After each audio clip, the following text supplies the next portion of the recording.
Well, at the Olympic Refuge Foundation, we believe in a society where everybody belongs through sport. And it is our mission to ensure that all young people who are affected by displacement can thrive again and find belonging through sport. And that includes all the young displaced people and their host communities here in Kakuma and Kalobeyei refugee settlement. This project was designed in collaboration with partners working in the Kakuma and Kalobeyei refugee camps and host community, with the aim of addressing gender-based violence, especially the vulnerability and risks that adolescent girls, young women and boys face. It's a GBV prevention project that addresses therefore gender-based violence, but within the context of humanitarian settings. And the design of the project is based on the Sport for Protection Toolkit.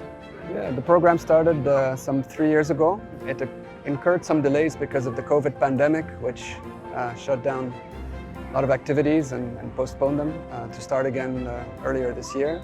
So we're a bit delayed, but I'm very confident that we will reach our targets and meet our objectives. The major milestones, I would say, is that our lead partner in this program, which is UNFPA, the United Nations Population Fund, has concluded really incredibly strong partnerships with local implementing partners, including International Rescue Committee, the Kenyan Red Cross, but also Film Aid. And together, it's a very strong team to deliver on these ambitious objectives that the program has set out for itself. We've been speaking to community members who are beneficiaries of the project, and they're giving us very encouraging feedback about the way the project is triggering transformation in the community. They cite reduced cases of teenage pregnancy, they cite increased participation and retention of girls in school. They cite improved the cohesion between refugees and the host community, peaceful coexistence, which is one of the aims of the project. But again, very important for us is that sense of well-being among young people because of the life skills that this particular project has delivered, the confidence that it has given them to harness their own talents, and also just to assert themselves, to develop that sense of agency. We are excited about how the project is transforming the community. So when you look at Sports for Protection projects, it's been quite valuable to this group that you're targeting with, the adolescent girls and boys. First of all, we've seen the girls being empowered. Now they have information, they're more knowledgeable, they're able to make better decisions when it comes to issues that are in line with GBV and SRH.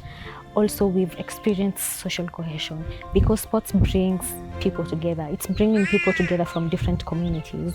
So there's that element of togetherness and social cohesion through the project. In the sports protection, we have different activities, including trainings. The trainings involves GBV referral pathway, and also just for them to understand what are the kinds or types of GBV that they have in the community, which is underreported, and they also get to understand the types of GBV. This one has made the referrals to be much more, because the community is now enlightened about the GBV project and the prevention aspect, and also they get to understand what's the role of sports protection in their community, and also what is their role as girls advocating as GBV champions. So beyond the partnership, activities have been rolled out. You can see here teams playing football. Behind us there are young women playing basketball. Sport activities are going on in the camp and in the settlement. In addition, a sport complex has been built in partnership with UNHCR in a previous program. That sport complex is now operational. We had a chance to visit it this morning, and we saw teams playing football, basketball and volleyball. And this will provide the ideal venue for UNFPA and its partners to continue delivering on Play to Protect. But again, we are confident that the impact of this particular project in the community is going to be sustained by the community itself.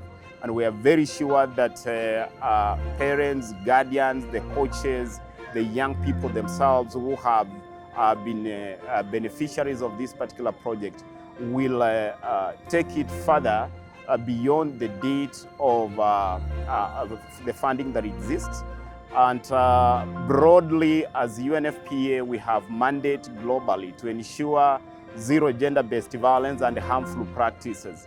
So we'll continue addressing gender-based violence and harmful practices here until we get to zero, because that is the target that we have, and we are not going to slow down, to stop, or to retreat until we get to zero. The long-term impact, I believe, it's up to every individual to define what that is. But globally speaking, we believe that communities will be more resilient through this program.